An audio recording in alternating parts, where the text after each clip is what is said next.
Hello mga kakumare! So eto na naman nga for today's video ay magluluto naman nga tayo ng Arabic macaroni broccoli.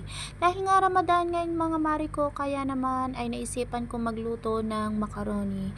So una nga ang ginawa ko dyan mga mari ko ay etong broccoli na ating gagamitin ay ginayat-kayat ko nga lang yan sa medyo maliliit.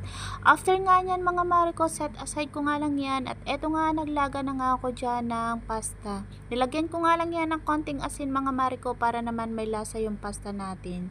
At nang malapit na ngang maluto yung ating pasta mga mari ko, kaya naman ay nagisa na nga rin ako dito ng sibuyas at bawang. Nag-add na rin ako dyan ng 2 pirasong kamatis na hiniwa-hiwa ko na nga yan kanina.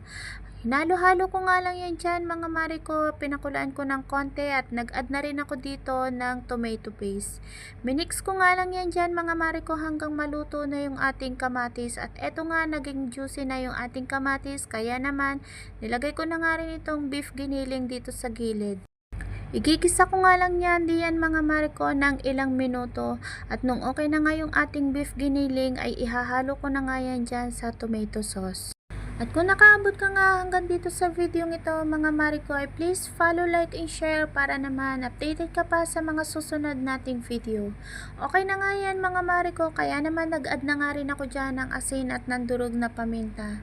Nag-add na nga rin ako dyan mga mari ko ng ating mga Arabic spices. At naglagay na nga rin ako dyan mga mari ko ng isang Knorr cube. Hinalo-halo ko nga lang yan mabuti para naman mag-combine na yung ating mga ingredients na nilagay. Nag-add na nga rin ako dyan ng kaunting tubig mga mari ko, pinakuluan ko nga lang yan at nilagay ko na nga rin itong ating broccoli. Iluto ko nga lang ng ilang minuto yung broccoli dahil mabilis lang naman yung maluto mga mari ko. So nung okay na nga yung ating sauce mga mari ko, ay nilagay ko na nga rin itong ating pasta na niluto kanina. So hinalo-halo ko na nga yan dyan hanggang mag-mix yung ating sauce dun sa pasta mga mari ko. At eto na nga mga mari ko, ay okay na, luto na yung ating macaroni broccoli, kaya naman ready to serve na nga yan para sa aking mga bossing. So eto lang mga mari ko for today's video. Thank you for watching.